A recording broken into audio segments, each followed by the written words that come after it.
Hello everyone, you're watching News Mongolia on MNB World. It's Friday, April the 21st. I'm your host, Batsir Namcher. Our top stories for News Mongolia. The court proceeding of the civil case of non-payment of loans taken from the Development Bank of Mongolia continues. USAID announces 5-year strategy for Mongolia. Mongolian Film If Only I Could Hibernate was selected in the uncertain regard selection of the 2023 Cannes Film Festival. For the news, stay tuned.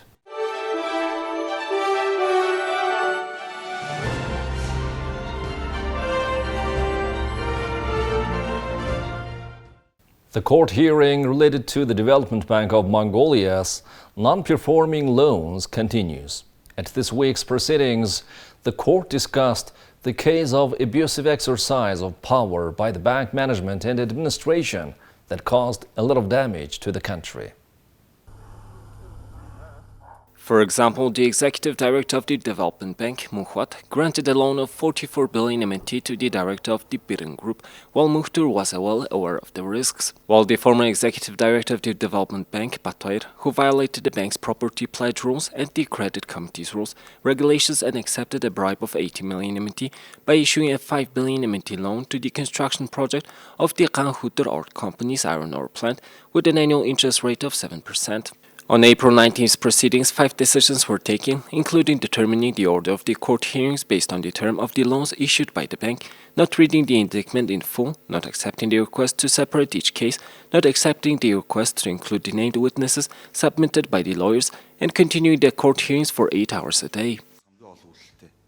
The plot of the film If Only I Could Hibernate involves a teenage boy who lives in a Ger district, and his efforts for a better life are based upon his interest in physics. Moreover, the film has tackled various pressing issues of Ulaanbaatar city and the sensitivity of the director regarding those issues.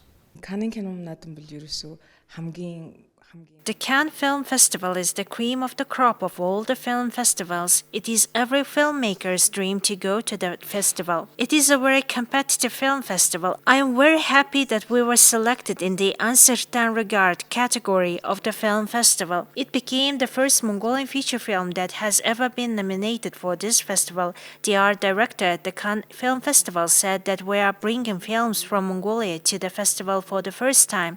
For me, as a female director who made my first film, I am so excited to be selected for this festival.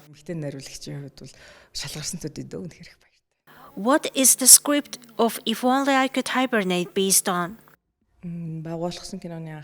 The film script of If Only I Could Hibernate was born out of a winter scene when people were demonstrating as part of the anti-air pollution movement Let's Be Smoke-Free at Chinga Square. As someone who grew up in Ger district and lives in Ger district, that demonstration was very sensitive and personal to me.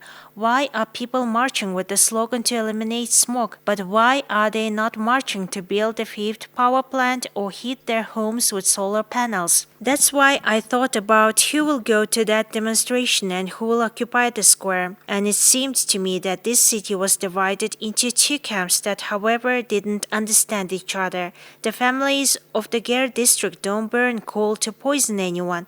They burn coal because that is the only choice they have.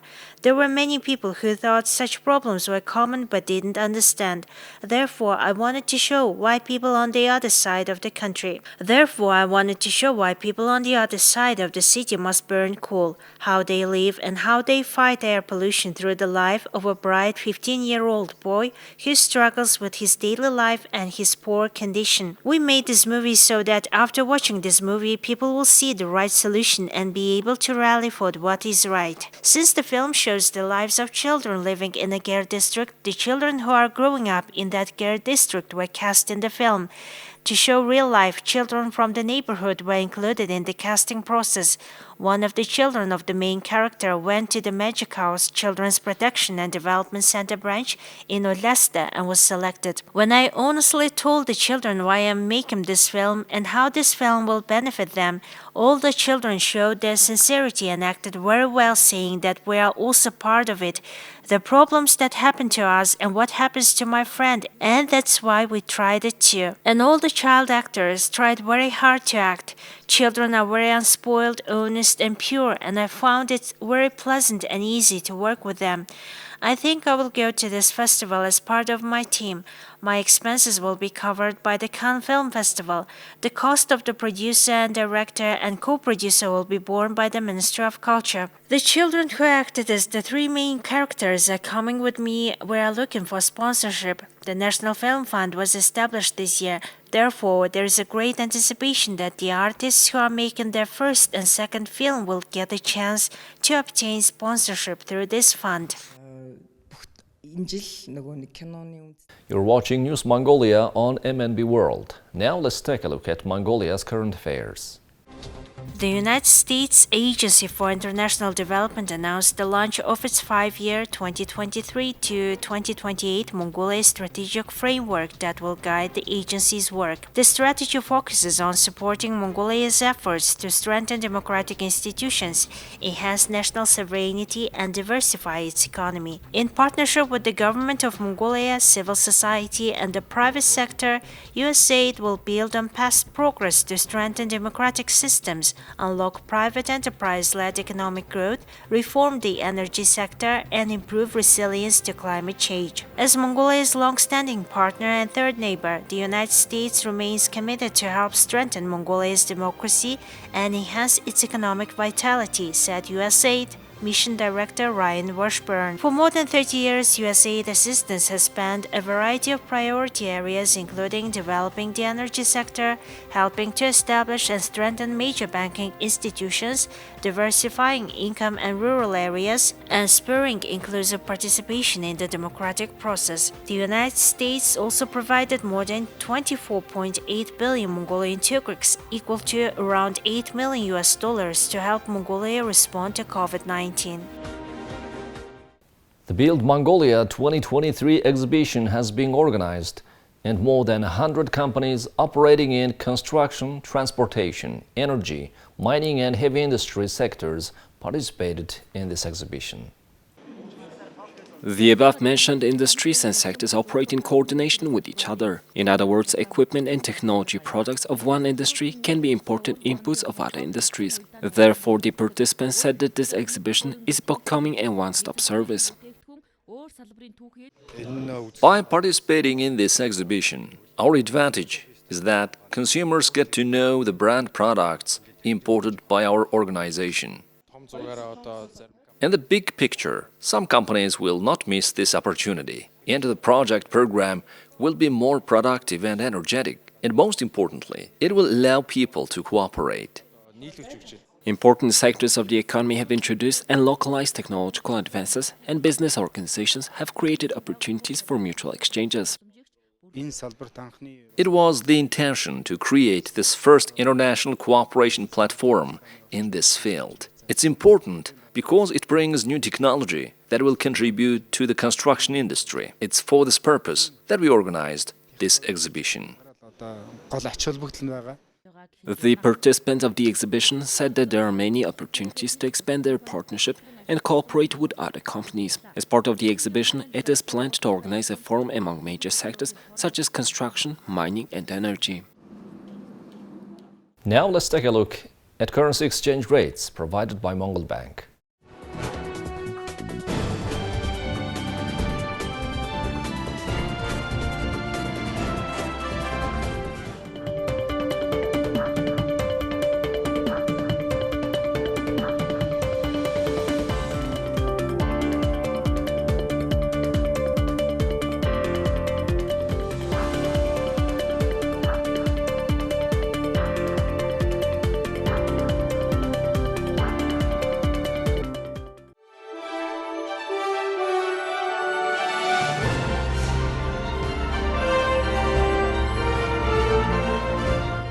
It's great to be with you. Now let's take a look at international news from our partner agencies.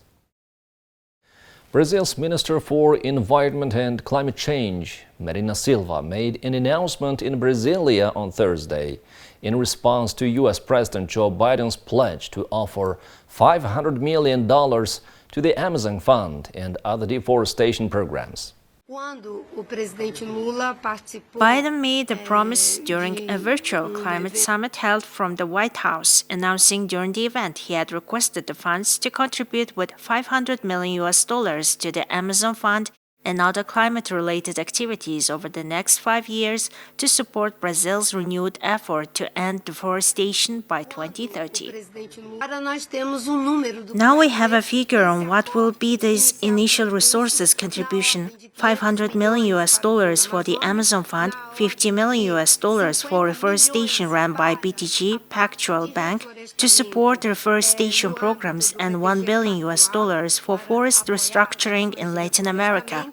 The news that we have here is the commitment of President Biden that this is the sum that he will forward to the U.S. Congress and the effort that is being done by the American government to approve it.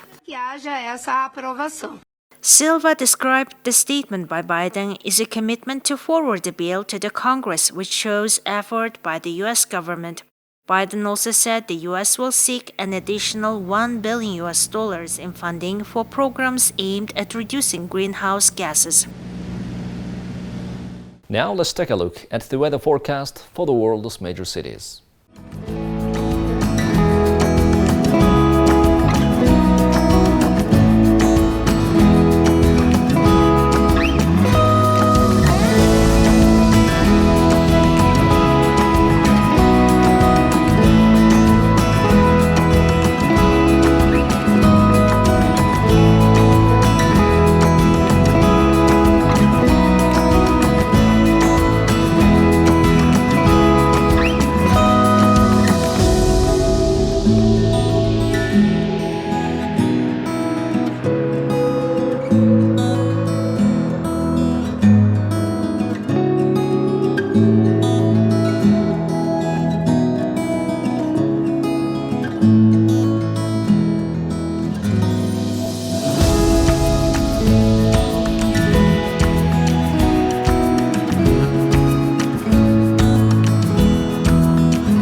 Well, that's all for today. Thank you for staying with us.